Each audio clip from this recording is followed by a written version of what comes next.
দুলা ভাই, আপনি রিকশা চালাইতেছেন?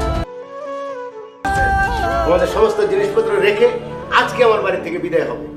আমার বোনটা আমি বিনা চিকিৎসায় মরতে দিতে পারি না। দেখে তো মনে হলো অবস্থা খুবই খারাপ। উল্টা পাল্টা খরচ কইরা সব শেষ করছো। কত সাবধান করবে।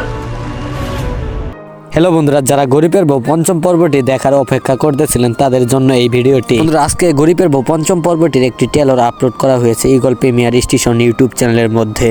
যারা এখনো গরিবের বউ পঞ্চম পর্বটির এই ট্রেলারটি দেখেননি তারা আমার ডিসক্রিপশন বক্সে থাকা লিঙ্কে ক্লিক করে দেখে আসতে পারেন। আর বন্ধুরা, গরিবের বউ পঞ্চম পর্বের এই ট্রেলারে অনেক কিছু দেখানো হয়েছে, যেগুলো আমি এর আগের ভিডিওতে বলেছিলাম ঠিক সেগুলাই গরিবের বউ পঞ্চম পর্বতে দেখানো হবে। বন্ধুরা, গরিবের বউ পঞ্চম পর্বতে আরো দেখানো হবে যে নাজমার কাছে তার বাবা এবং তার ছোট বোন লিজা চলে আসবে এবং রাতুল লিজাকে অনেক বড় একটা হসপিটালে নিয়ে যাবে। আর অন্যদিকে নাজমার যে বড় দুই বোন ছিল তাদের সংসারটা ধীরে ধীরে ভেঙে যাবে আর তারা ব্যবসায় লস খেয়ে একদম রাস্তায় বসে যাবে। তাই বন্ধুরা, গরিবের বউ পঞ্চম পর্বটি ফুল নাটক মিস করতে না চাইলে চোখ রাখুন ঈগল প্রিমিয়ার স্টেশন ইউটিউব চ্যানেলের মধ্যে। আগামীকাল দুপুর 3টা 30 মিনিটে গরিবের বউ নাটকটি আপলোড করা হবে।